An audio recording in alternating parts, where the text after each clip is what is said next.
everyone, and welcome to this Tom Talk on teachers helping to create more equitable schooling systems in our country.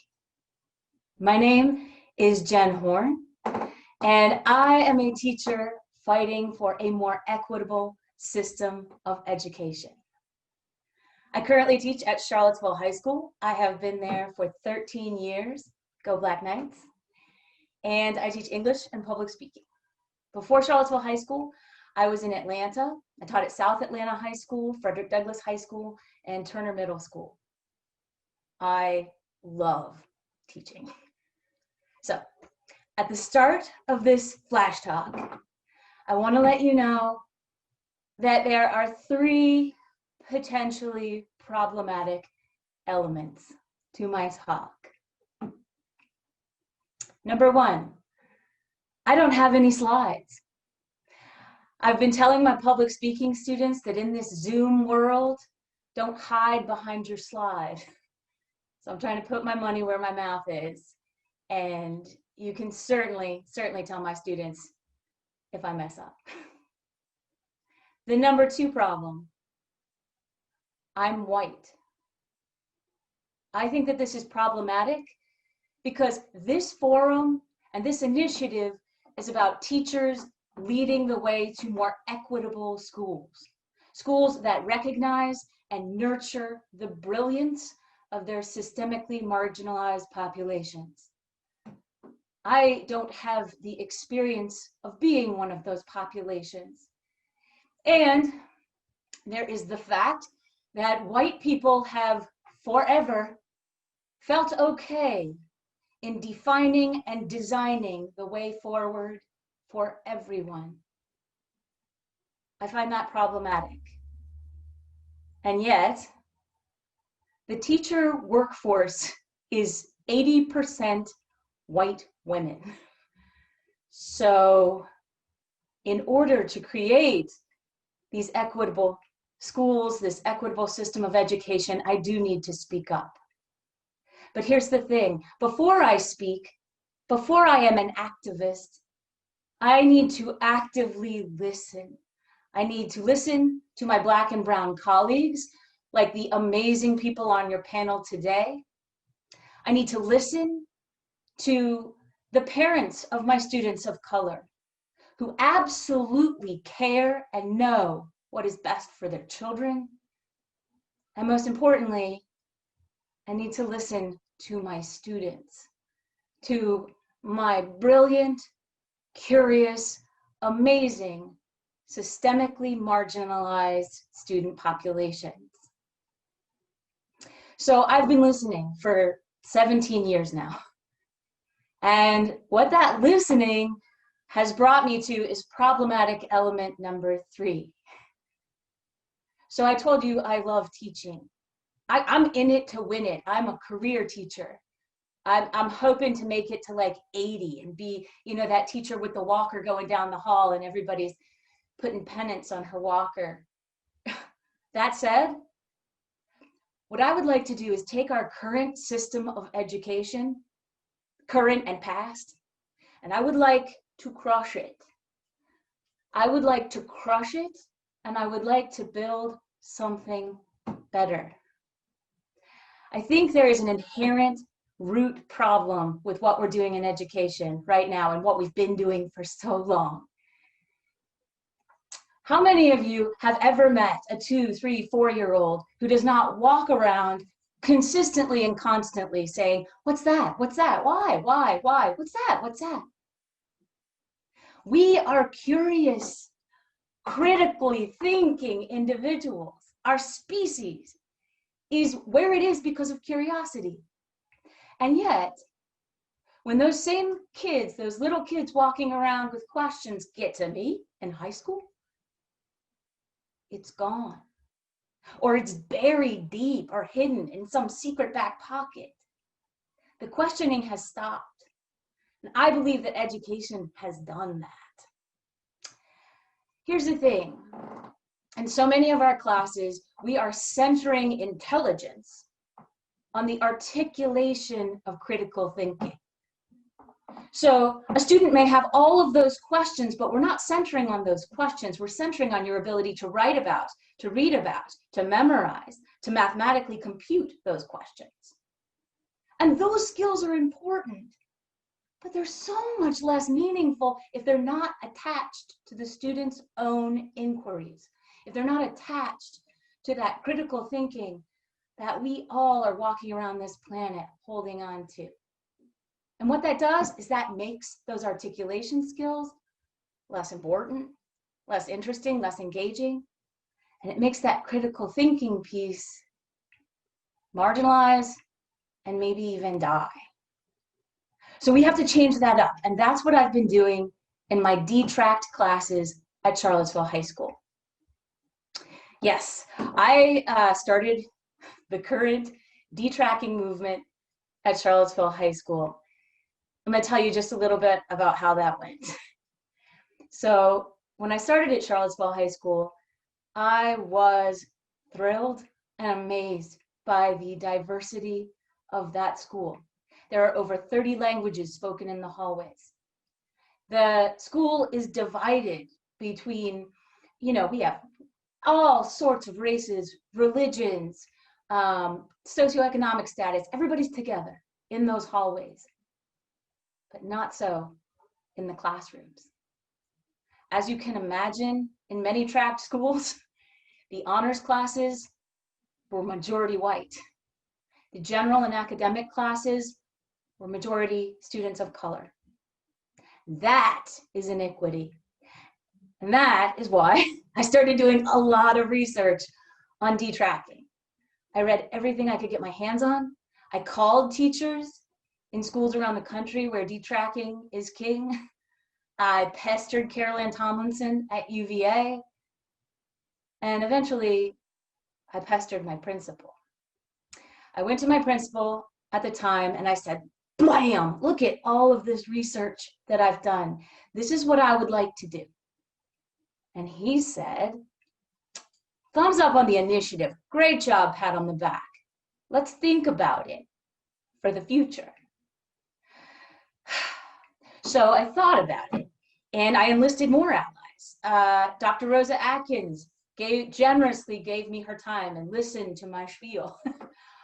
I also that year taught an academic class and an honors class, exactly the same. I had scaffolding in both classes for kids who had some skills deficiencies, and I had extensions in both classes for kids who needed more complexity. But those critical thinking big questions, why we write, why our characters in our books make the choices they make, why we as humans are so beautiful and messed up at the same time, those big questions were the same across the board. And it was beautiful. It worked beautifully.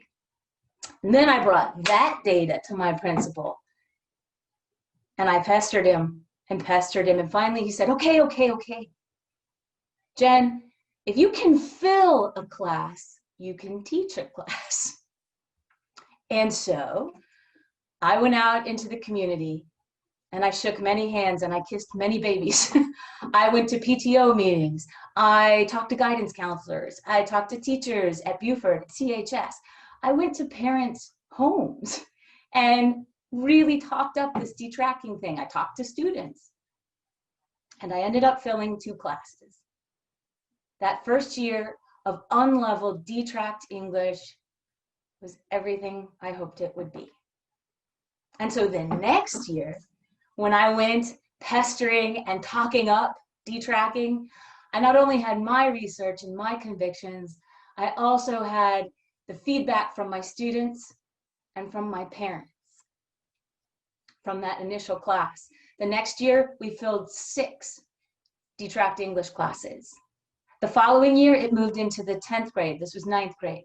The year after, 11th grade English. Currently, at Charlottesville High School, 9, 10, and 11 English are all unleveled. Our current principal, Dr. Eric Irizarry, has taken it a step further and called it the Leveled Up Initiative, wherein kids in those classes are getting honors credit. They are all being scaffolded and extended to do the most challenging honors work they can. Not only has English detract, we have detract biology, government, world languages, geometry, econ and personal finance. The school is moving. The school is moving, and it's by no means perfect. The fight continues. And I want to let you know that I intend to be a part of that fight, because I believe that this detracking process, this creating intellectual common ground via critical thinking, that's happening in my classroom, in the AP classes that are now more diverse, in our graduation rate, which has gone up, in our test scores, be they what they may, that have also gone up. That is what an equitable school looks like. So thank you very much. I am going to now introduce some fabulous, fabulous panelists who can illuminate this conversation about creating equitable schools in ways that I certainly can't. So if you would, please welcome Dr. Bernard Hairston from Albemarle County Public Schools and Dr. Abigail Omaku Kaiser from UVA. So as a fabulous transition, because those are nice, I am going to ask both of them to answer this question. What does equitable schools mean to you? First, Dr. Hairston, what does equitable schools mean to you? Good morning, Jen. Can you hear me okay? Yes. Wow, thank you for those opening remarks. I have like chills from those. I'm ready to sign up for one of your classes. Powerful stuff. So the question, what does equitable schools mean to me? First, I strongly believe that this equity term has become a buzzword in many of our schools, communities, and organizations. And it's quickly become one of those be all to the solutions that we have. So I think that it's essential for educators to frame a clear definition of equity that can be adopted and articulated throughout whatever school system you're working in. I think this allows for an examination of personal beliefs and values against an equity definition so that you can get that staff buy-in. And we must realize that the ultimate goal should be to maximize effectiveness by developing collective efficacy among staff to identify and interpret inequitable practices. So, for example, my role in Albemarle County Public Schools as an assistant superintendent, I've been actively involved with the identification and adoption of an equity mission statement that was developed after researching a work that's done through the National Equity Project. In our equity mission statement states that we will end the predictive value of race, class, gender, and special capacities on student success by working together with families and communities to ensure each student's success. So for me, this suggests that Albemarle County Public Schools must pay attention to policies, practices, and procedures that address each student and staff members' needs to reach their full academic, professional desires, social capacities, regardless of their race, economic status, gender orientation, special needs, or ethnicity. So that's my current operational meaning of equity. So thank you for asking that question. Thank you so much. That was beautifully said. Dr. Omaku Kaiser, what do you think equitable schools means? What does that mean to you?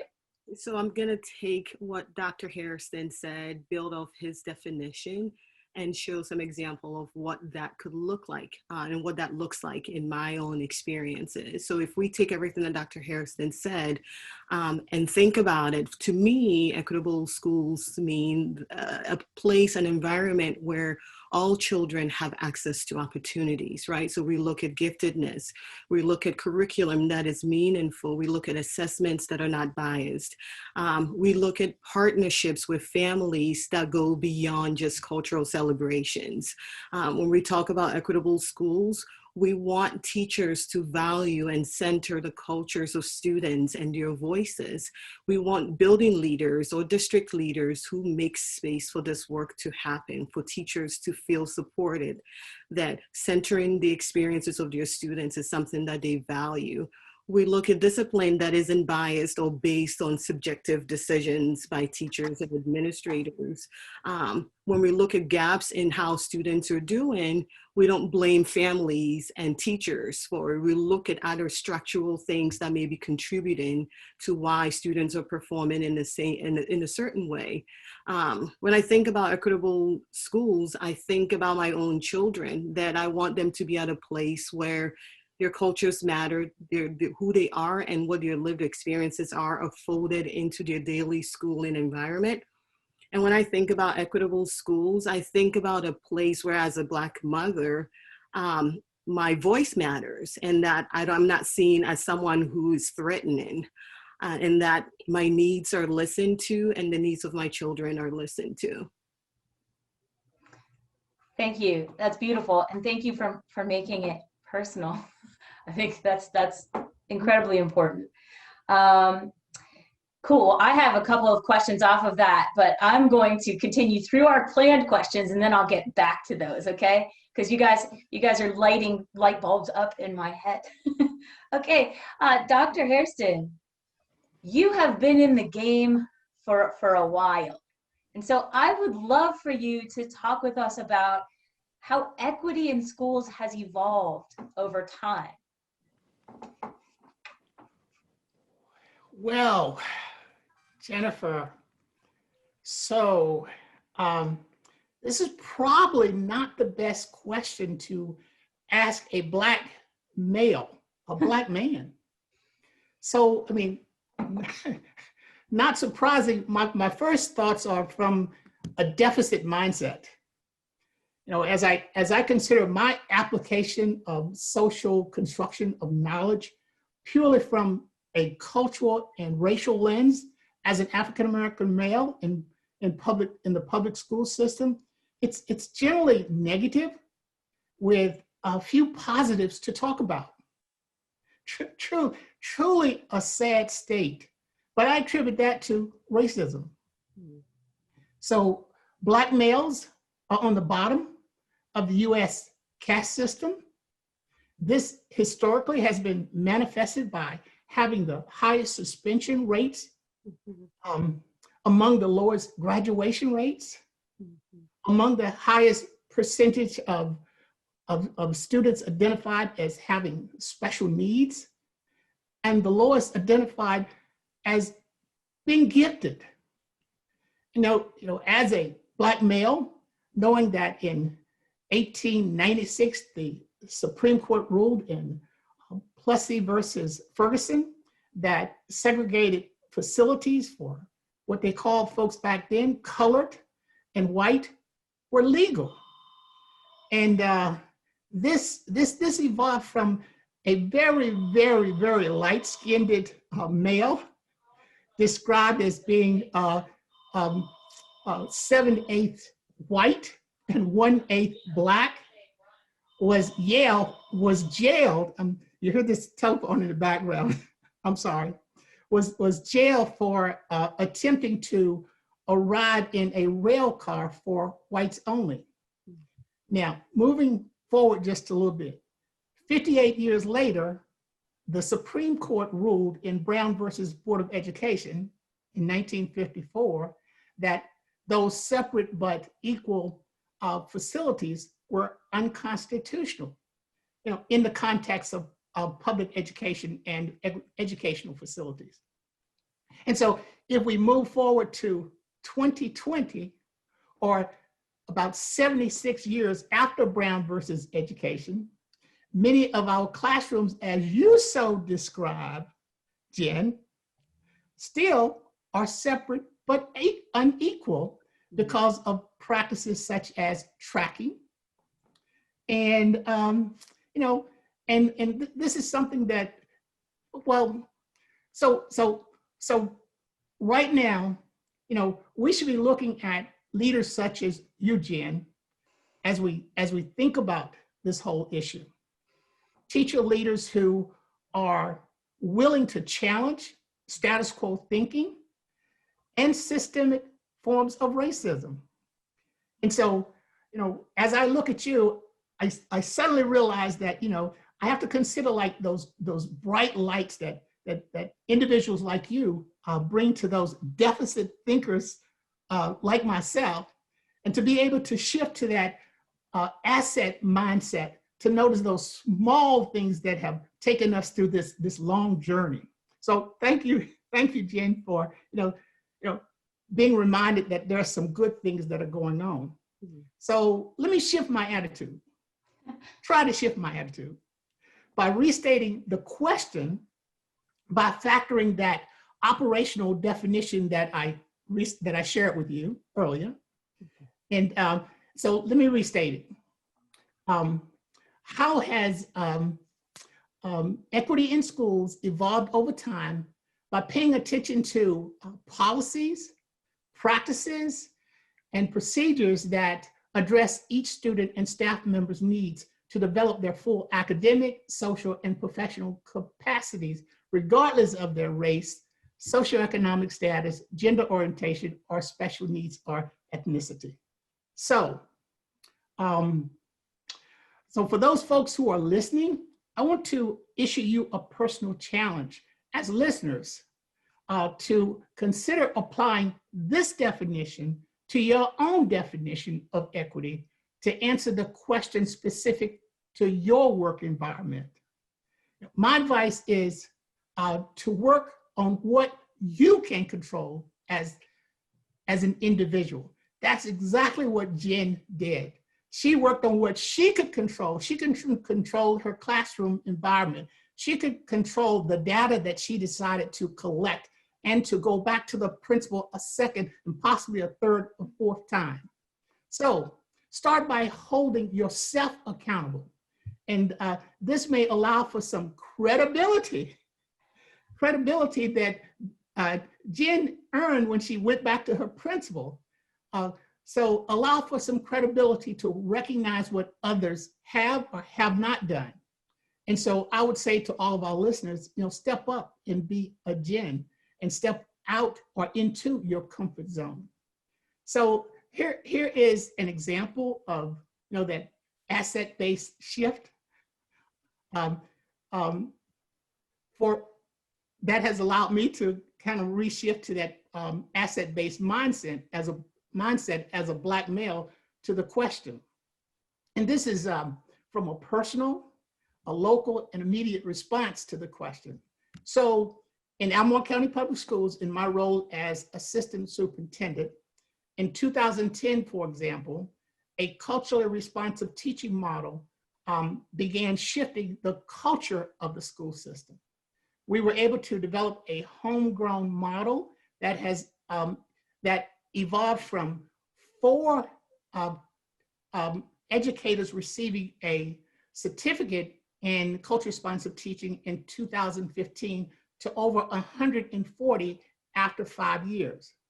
And this number will exceed after this year exceed over 200, maybe 220. In 2016, an equity education policy was updated from a very philosophical statement about the intent of equity based on some commitments, general commitments by the school board to some very specific procedures to ensure equity and measurable outcomes.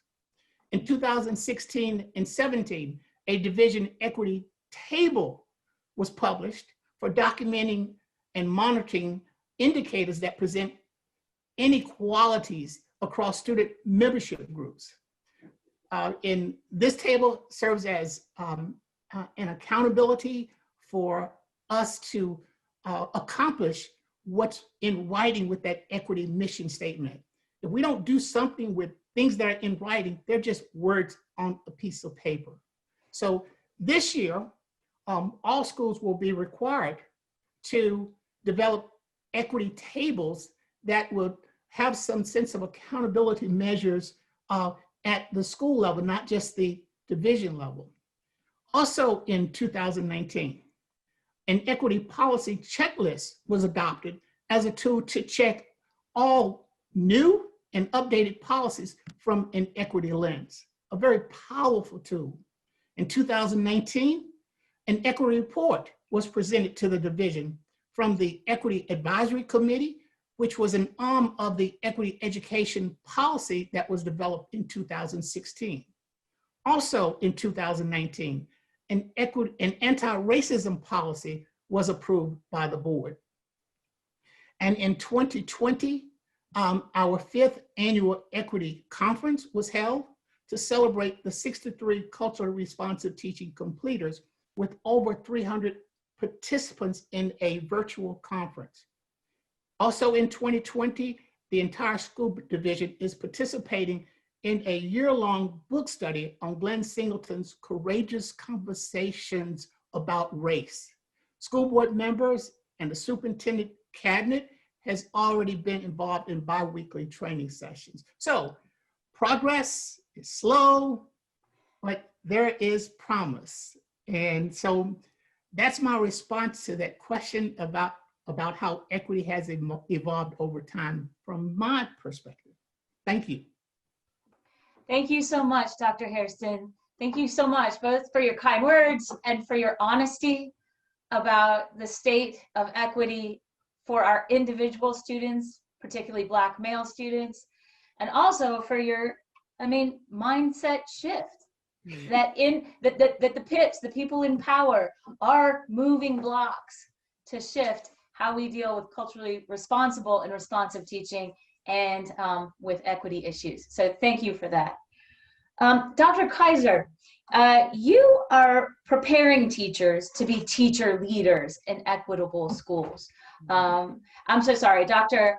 Omaku Kaiser. I'm sorry, You're good. That's inequitable. I'm so sorry. But how are you preparing your teachers at UVA to be these teacher leaders in equitable schools?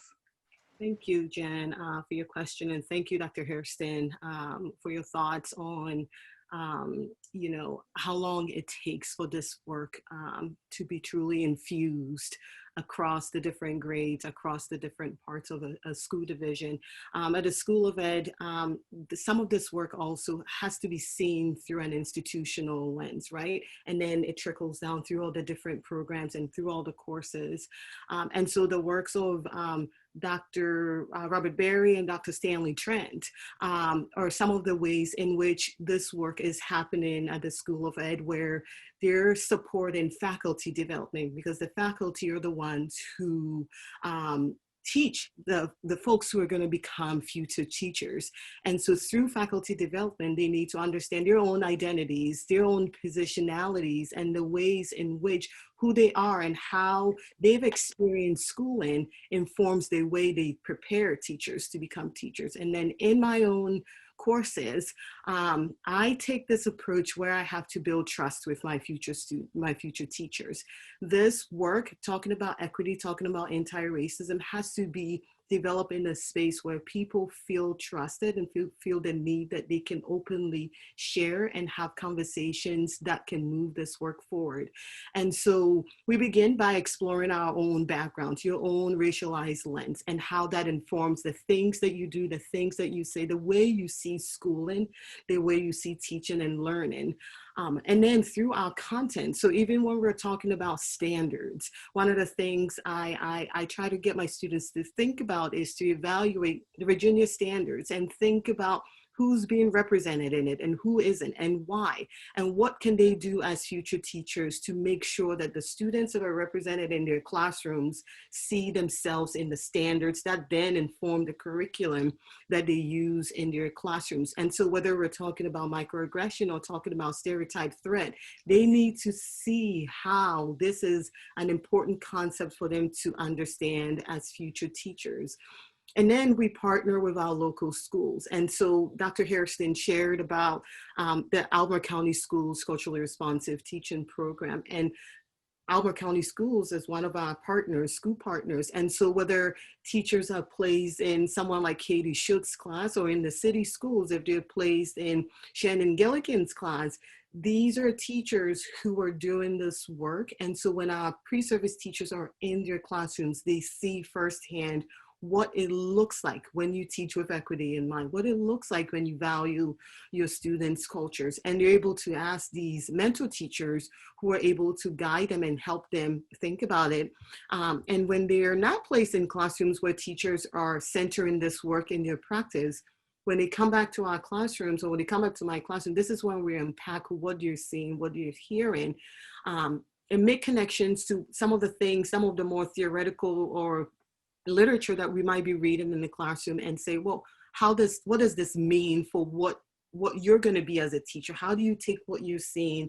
How do you take what we're reading in the classroom and make sense of all of that? And I think one of the last points for folks who are going to be novice teachers, it's really important for them to see themselves as, and Dr. Hairston, you made this point also, as that they can be change agents in your own classroom. And Jen, you're an example of what that looks like.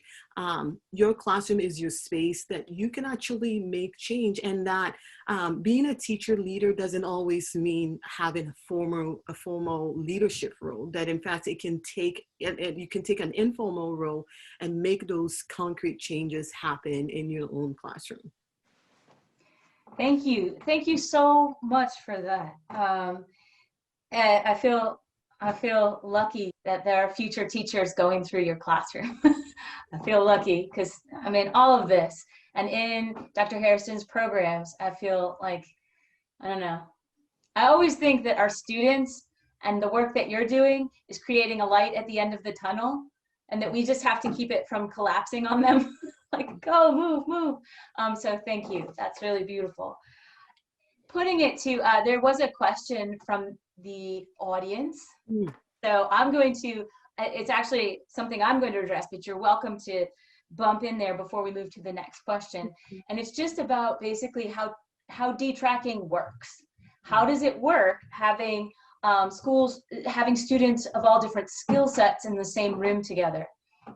So like I said in my talk, I center everything on the big, essential, critical understandings from why we are, for example, if I'm teaching punctuation, I'm going to talk with the class about how and why rhythm is important in the written word, because punctuation is just rhythm. And we'll talk about rhythm and music, and those conversations are lively and they're deep and they're good for the kid who is smarter than I am. And every year, you know, I've got those kids in my class.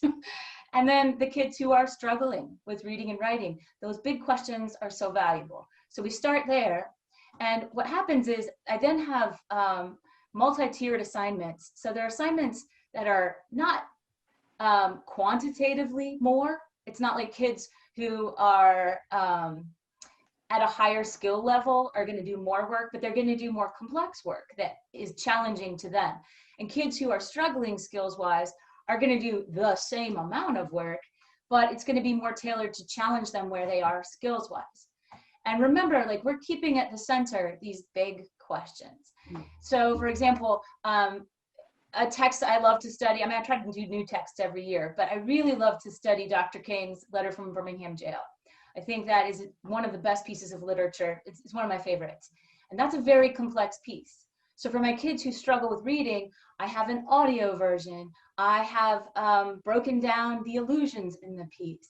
We have some vocabulary work. And then for the kids who need extension, I have a congressional report on natural law that they can tie in. So there's any number of ways that you can meet the kids where they are skills-wise. That's really not too hard. But what you're getting in a detract, unleveled, leveled up class is you have a diverse population of people addressing those big questions. And that's what the world looks like. That's the world. It's not only empowering our students, all of them, it is giving our students an idea of what the world is like, because the world is not homogenous. God, no. And if you think it is, you're living in the wrong place. So that's how I detract, and it's been working pretty darn well. Okay, but I'm gonna move on. If you have more questions about detracting, hit me up at Charlottesville High School's email. I'm happy. I geek out talking about it. I tell you what. Okay, but hey, I want to move on. I have a question for both of you. Could you please tell me how culture, race, and equity factor into the role of teacher leaders? How are these things important as we create and support our teacher leaders? Dr. Hairston? Certainly, I think that's a really good question to consider. And I would say that this is a complex yet very simple question to unpack. A simple response would be by modeling high expectations, like you talked as an individual teacher, and modeling those high expectations in their classrooms and buildings that can be aligned to individual student growth, always focusing on the individual student growth. And a key is understanding how culture and racial communication gaps between the teacher and the student affects relationships that ultimately impact achievement. The complexity is how we retrain ourselves. And I think that you address the need to retrain yourself as a teacher in answering that detracting question. So the complexity is how we retrain ourselves as teacher leaders to place as much emphasis on the humanistic side of education as we focus on being experts in the curriculum. So I would encourage teacher leaders to think critically about how race and culture are embedded in systemic structures that appear to advantage white students and white students. So, for example, we've talked about the Albemarle County Public Schools culture-responsive teaching model. It's described as a homegrown evidence-based initiative because it was built by teacher leaders in Albemarle County Public Schools. It was personalized to our school environment. So the teachers were a part of developing the curriculum, which drives the professional development, which drives a very rigorous assessment component. And it definitely has been a very slow cultural shift in our school division, but effective. The research, the curriculum, and the professional development have all been a continuous development process since 2010. The evidence-based or assessment components were not introduced until 2015. A certification is awarded to educators who show evidence in their personal growth on the three characteristics or the foundation of culturally responsive teaching, which then establishes the foundation for the curriculum that's developed, the professional development training that's delivered, and what validates the teacher to student growth. Simple but complex. it is really a process of reteaching teachers to focus on that humanistic value of reaching all students first to effectively teach them. And so here's an example of confronting racism and equity to empower teacher leaders as being modeled through our anti-racism policy that was approved by the school board recently in 2019, as I suggested. The policy includes strong language that personal and institutional racism have historically existed and continues to exist in Albemarle County Public Schools. It states that combating racism in our schools is a legal and moral imperative. Language that states this policy's purpose is to eliminate all forms of racism in the division in conjunction with related board policies. This language also directs that all school board members and division staff shall be trained about racism and how racism produces inequitable practices and outcomes. So, this is a powerful message that's being sent through a policy. So when teacher leaders see their principals, their superintendents, and school board members taking extra steps to become equity agents of change, they feel empowered to push and to pull harder to interrupt those inequitable practices, to examine those biases that Abigail talked about, and to create inclusive multicultural school environments for both staff and students. Sometimes as we're talking about these equity issues, we leave out the impact that racism and racism has on staff members.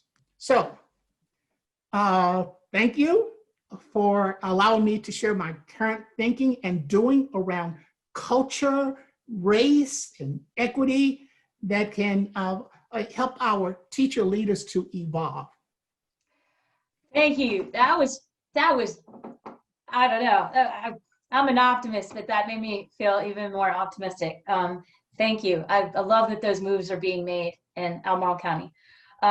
Dr. Kaiser, I'm sorry, I'm just used to, I'm so sorry because I knew Brian before I knew you. I'm sorry. Dr. Omaku Kaiser, I'm so sorry. Could you please talk about how culture, race, and equity factor into the role of teacher leaders and how you are preparing your teacher leaders to deal with those things?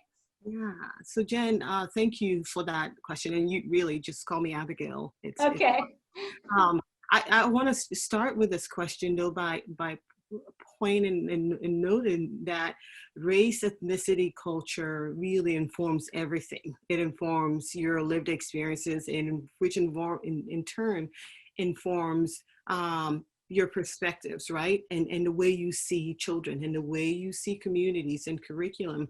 And so as a Black female immigrant, multilingual mother, the way I see teaching and being a teacher leader is very different from the way another Black female who's a non-immigrant will see leadership, or another white male or a Latinx person might see teaching and learning and leadership. But I want to use this time or this space to also highlight some of the work that African American Teaching Fellows the work that they do to build Black teacher leaders. So Dr. Hairston was actually on the board when I joined ATF a long, long time ago. I think it was 2004, 2005.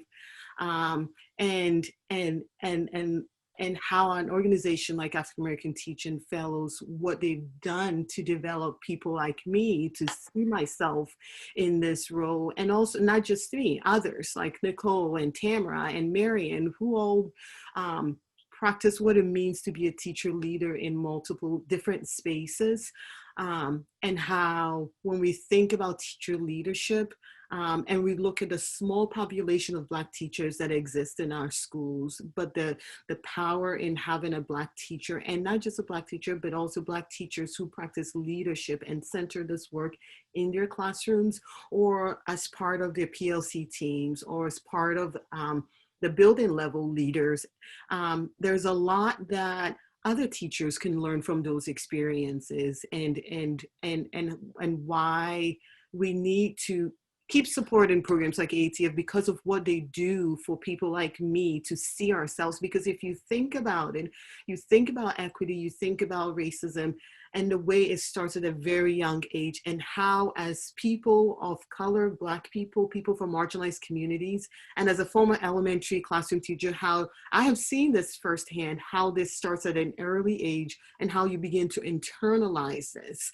And as you progress through school, you don't always see yourself as a leader because of the messaging that is sent to you. And so to get to a place where you become a teacher and want to affect change in your classrooms, it takes a lot to gain that strength to be able to do it. But I also want to note that they're also allies, right? And so someone like a personal close teacher friend of mine, who's one of my best friends, Rachel Savoy Caldwell, is another teacher who has been a white ally, and she understands the work that she has to do as a teacher leader to support other teachers who are doing this work, other Black teachers, other white teachers. And that education piece is key for yourself as the teacher to be able to move this work forward.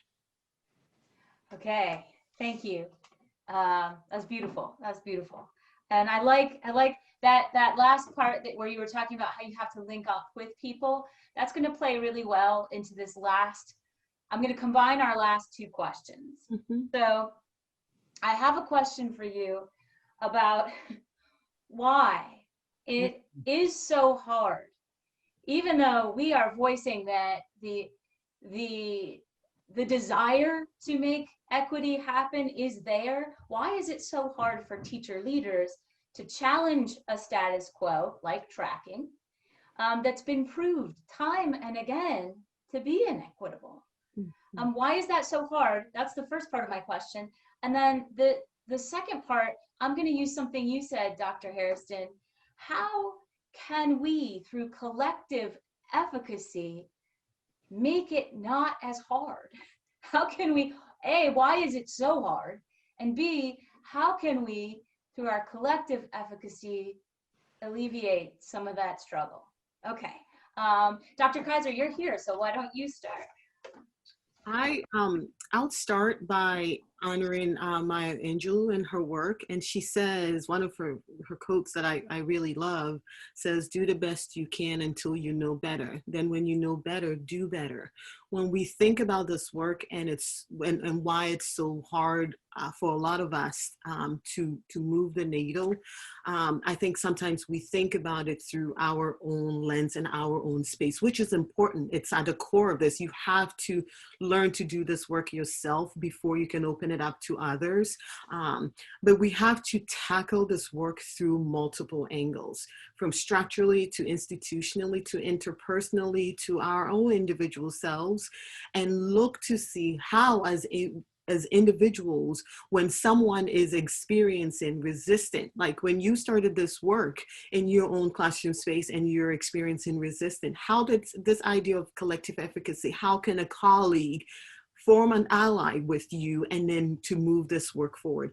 How then do you, once you have that core group, do you begin to make changes in policies? So some of the work that Dr. Hairston has described that has happened in Albemarle County schools, policy is one of those spaces that we need to think about when we want to dismantle the inequities that exist in schools.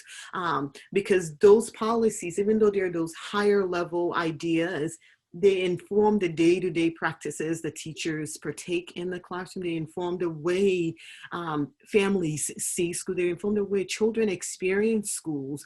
And so I think that this work moves forward when we can address it from all different angles. Thank you very much. I agree 100%. Dr. Hairston? So yeah, I agree with everything that Abigail said. Collective efficacy is so important to us being on the same page and working as from small groups to larger groups to shift cultural mindsets. But in my conversations with colleagues, and this is more specific to the status quo question. In conversations with some of my colleagues, they may hear me say pop in the middle of the dialogue. Mm. This is an indication that, in my opinion, they are practicing, they are being protectors of a practice. Mm. Okay, a pop, a status quo way of thinking to protect structures that may have worked for them as students or as teachers. And so the pop response is designed to remind them to consider if the approach that they're suggesting is working from an equity lens that places value on culture, race, socioeconomic, or gender groups to ensure high outcomes based on equity. Mm-hmm. And so we have to be constantly reminded that, you know, we repeat mistakes over and over again because that's what we know and that's what we do and that's what's comfortable for us. So it's hard for teacher leaders to feel comfortable pushing against status quo thinking for the fear of acceptance by their colleagues, acceptance by some parents, and even employment loss if they are not secure of self and grounded into certain non-negotiable principles, okay? You have to decide for yourself what's worth fighting for, okay? And standing up to those. Those are non-negotiable principles that you have as an individual. So we've talked a lot about this culture-responsive teaching model. So as an example, you know, when we first started rolling out this model, it was not fully and still not fully endorsed by many education leaders in Albemarle County Public Schools. You know, I would hear comments such as, oh, it's not a research proven program. And I accepted that as a white talk status quo, okay? A pop. So that's just, for me, yet another pop leadership mentality, while our students were continued to fail and described as subgroups by the same voices. To me, a valid message of a pop. That's a subgroup. And a subgroup is, in my opinion, unmistakable racial and cultural put down. A protector of that caste system that I mentioned on the front end of being an African-American male that categorizes people based on a structure of privilege. So, so if you tell me as a teacher that I'm brilliant, you might build my confidence. But if you constantly refer to me as less smart, you might get mistrust. So membership groups is more of a culturally responsive description of, you know, from an equity-minded educator to consider. And so, you know, we have to pay attention to those small things if we are going to consider ourselves as equity leaders. Thank you so much, Dr. Hairston.